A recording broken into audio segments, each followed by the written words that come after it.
Comment la France a fait pour déstabiliser l'Afrique? Il suffisait qu'elle coupe la tête de Bokassa, il suffisait qu'elle coupe la tête d'Amani Diori, il suffisait qu'elle coupe la tête à n'importe quel autre leader, et tout était changé à la tête du pays. Vous comprenez que si Paul Biya n'est plus là aujourd'hui, mais Bolloré se sentirait bien à nouveau au port autonome de Douala, parce que celui qui viendra certainement, les Français vous l'imposeront. Et certainement que Lafarge vous augmentera le prix du ciment. Ainsi que l'on a d'ailleurs changé le président du conseil d'administration qui ne jouait plus grand jeu au niveau de Simenka.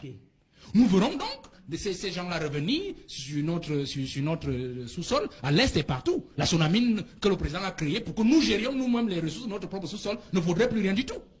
Les Français reprendront certainement la Sonara que le président a nationalisée depuis le 9 juillet de 2019. Vous vous imaginez cela? Si Paul Biya n'est plus là, voilà ce qui va se passer. Donc l'homme est dans une logique de rendre le Cameroun politiquement indépendant, comme j'ai l'habitude de le dire. Ahidjo avait un plan. C'était celui de donner une économie forte au Cameroun. Mais Paul Biya a compris que cette base a été faite, mais posée. Mais si il continuait sur la base de l'indépendance économique, il risquait de passer à côté de la plaque parce que l'indépendance politique est plus importante encore que l'indépendance économique. Parce qu'en fait, une fois que vous avez l'indépendance politique, c'est-à-dire nous sortir du giron de la France, regardez ce qu'elle fait au Tchad, regardez ce qu'elle fait en Centrafrique, regardez ce qu'elle fait partout en Afrique. Parce qu'en fait, c'est un pays parasite. Aucun pays d'Afrique francophone qui a été colonisé par la France n'est parmi les 10 premiers pays les plus prospères de l'Afrique. C'est inadmissible. Paul Biya a donc décidé de nous sortir des griffes de ce parasite qu'est la France. Et regardez ce dont ils souffrent aujourd'hui. Ils ont préféré mettre le feu à la Sonara. Parce que Biya avait décidé de nous permettre de raffiner le pétrole de notre propre sous-sol.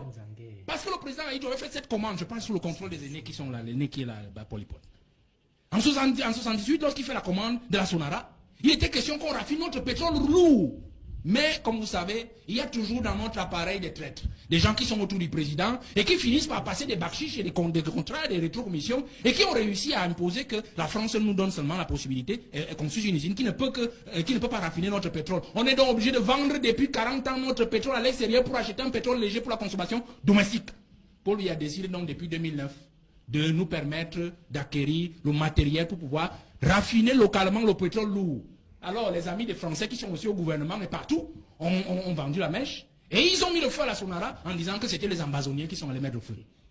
Et Paul Biya a dégagé. Vous connaissez le décret du 9 juillet 2019 qui justement fait de la Sonara une société d'État. Voilà Paul Biya qu'on est en train de critiquer aujourd'hui. Moi, je suis d'accord. Que l'on puisse dire, oh vraiment, avant peut-être il jouait le jeu parce que Mitterrand était encore vivant. Bon, Mitterrand, il est arrivé sous Mitterrand. Il fallait quand même être malin. Il y avait aussi Chirac qui était là, Premier ministre depuis Mathusalem, ministre depuis 67, ainsi de suite. Mais depuis un certain temps, il a compris que ces gens-là étant partis, ils rentrent dans la logique du travail. Voilà donc ce qui se passe aujourd'hui. Ces jeunes donc sont instrumentalisés par des gens en fait qui ont leur passé derrière eux, qui ont leur vie derrière eux, mais qui aujourd'hui gagnent à ce que tout soit défait pour que la jeunesse n'ait pas d'avenir. Donc je pense qu'aujourd'hui que les jeunes doivent être plus malins. C'est-à-dire que Paul Biya n'est pas un obstacle pour nous.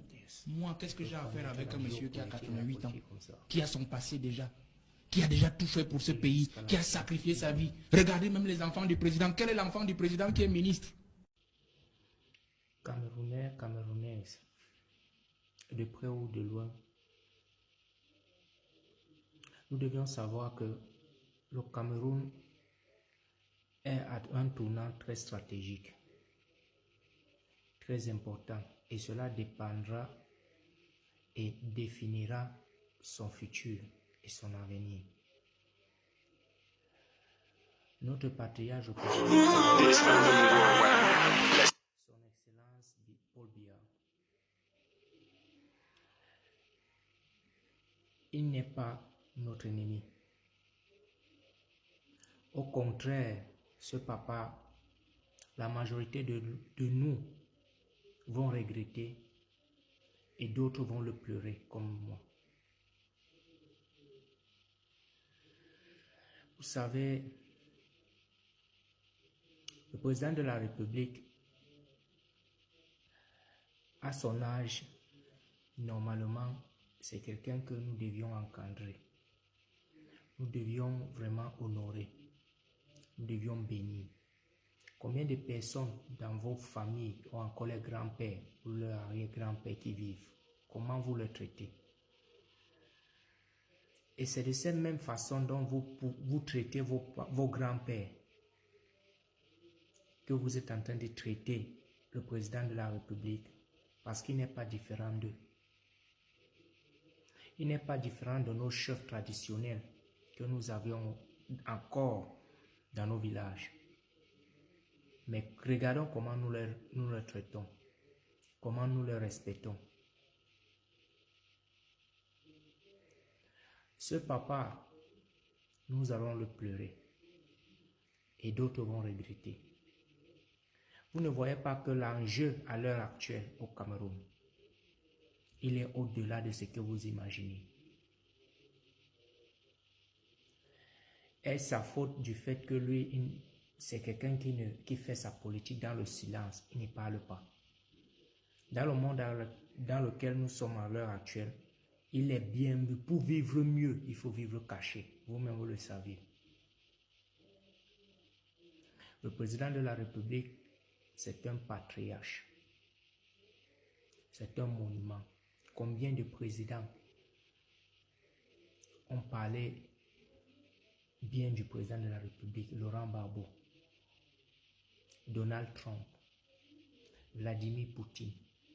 Vous pensez que tous ces présidents-là qui parlent, qui ouvertement, qui disent que ce papa, c'est un monument, vous pensez qu'ils le font par contrainte? Non. C'est parce qu'ils ont vu en lui cette capacité. Et cette capacité parce qu'il leur a montré qu'il est capable. Camerounais, Camerounaises, nous sommes à un tournant majeur de notre avenir. Si nous suivons des personnes, quels sont même ces genres de personnes que nous voulions suivre? Issa Chiroma Bakari. Issa Chiroma Bakari, lui, il était ministre de la communication. Il a été ministre de l'emploi au Cameroun. Quel emploi qu'il a donné aux jeunes? Issa Chiroma Bakari qui dit que le franc CFA, une monnaie coloniale, franc des colonies françaises en Afrique, est une bonne monnaie et que nous avions besoin du franc CFA. Quel genre de Camerounais peut concevoir ça, que le franc CFA est une monnaie? Tu arrives ici en Europe, tu vas dans une banque, tu demandes la liste des monnaies, le franc CFA n'est pas dedans. Tu viens avec le franc CFA, tu vas dans une banque, on te demande que tu as pris ça.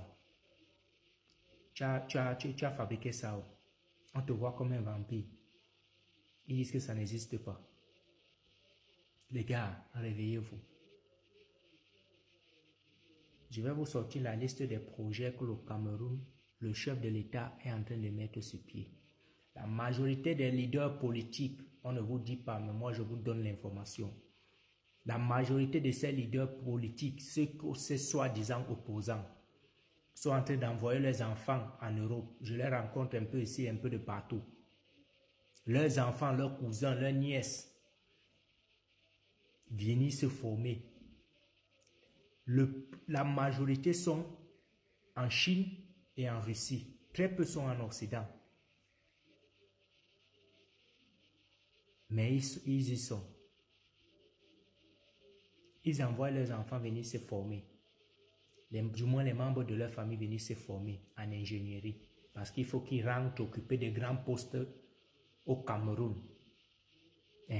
Vous avez fait des études au Cameroun, mais eux, ils envoient leurs enfants venir se former pour rentrer, arriver à être des ingénieurs. Et nos ingénieurs que nous sommes en train de former là-bas, ils n'auront pas le poids, puisque lui, il a fait ses études en Occident.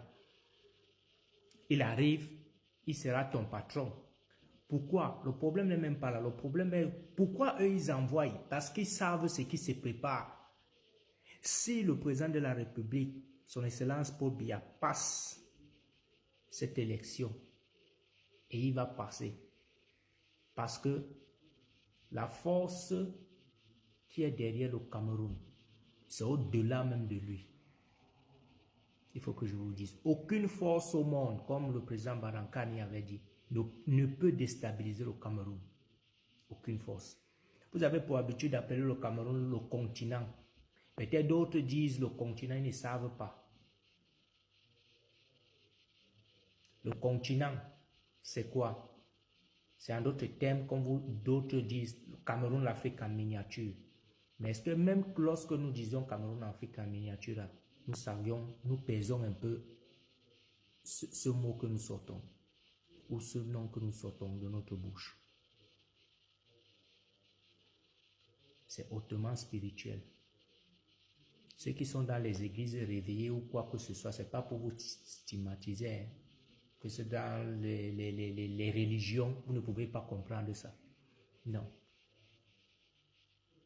Il faut être des initiés ou ceux qui sont préparés ou ceux qui sont appelés à entrer dans l'initiation.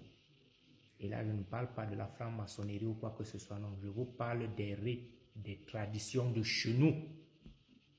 Faisons très attention, Camerounais, ne suivons pas la foule. Ne suivons pas la foule.